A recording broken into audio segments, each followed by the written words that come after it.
আসসালামু মাহি আমার স্ত্রী।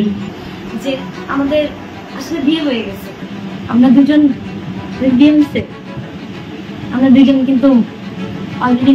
আপনি আমার পারমিশন ছাড়া কেন ভিডিও করতেছেন? এখানে কি হাজবেন্ড নিয়ে আসছি, ভিডিও করবেন না আসেন কি বলেন? আবাসিক হোটেলে ছেলেসহ বিয়ের বৈধ কাগজ দেখাতে ব্যর্থ হয়ে আটকের পর এবার নিজের বিয়ের বয়স নিয়ে চাঞ্চল্যকর তথ্য দিলেন টিকটকার মাহিয়া মাহি। এই টিকটকার নাকি আগেই বিবাহিত, কিন্তু বিষয়টি হিডেন করে রাখা হয়েছিল।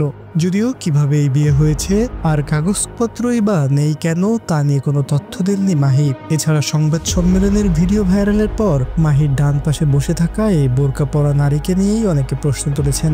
কেউ কেউ বলছেন বোরকা পরে মহিলা দেখানো এই ব্যক্তিটি আসলে একজন পুরুষ।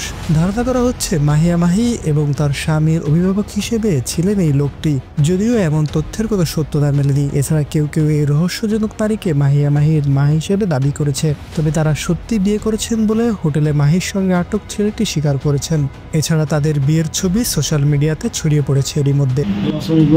মাহি আমার স্ত্রী, ইসলামী দৃষ্টিতে আমরা বিয়ে করছি আগে, কিন্তু আমরা জানানো হয় না, কারণ ওর বয়স হয় না, ওর বয়স এখনো 17 হয় না। অন্যদিকে মাহিয়া মাহিকে দেখা গেছে প্রচন্ড ট্রলের মুখে তিনি তার টিকটকের সব ভিডিও হাইড করে রেখেছেন। আমরা কিছু বুঝে ওঠার আগে আমাদের বলতেছে না চলে। ভাই আমরা তো শরীরের ভাবে কাঁপতেছে যে। এদিকে বরিশাল নগরীর একটি আবাসিক হোটেলে আটক আলোচিত এই টিকটকারকে নিয়ে বরিশাল কোতোয়ালি থানা পুলিশ জানিয়েছে হোটেলে তারা নিজেদের স্বামী স্ত্রী পরিচয় দিয়ে থেকেছিলেন, কিন্তু তাদের কোনো বৈধ নথি ছিল না, যার কারণে তাদের আটক করে জিজ্ঞাসাবাদ করা হয়। যে ভিডিও এরই মধ্যে সোশ্যাল মিডিয়াতে ব্যাপকভাবে ভাইরাল হয়েছে, যেখানে দেখা যায় হোটেলের সামনে ভিডিও ধারণ করতে গেলে এক স্থানীয় সাংবাদিকের সঙ্গে বাকবিতণ্ডতায় জড়িয়ে পড়েন মাহি এবং আটক ওই তরুণ। এরপরে সারা দেশে আলোড়ন তৈরি হয় যে আবাসিক হোটেলে ছেলেসহ ধরা খেয়েছেন টিকটকার মাহিয়া মাহি।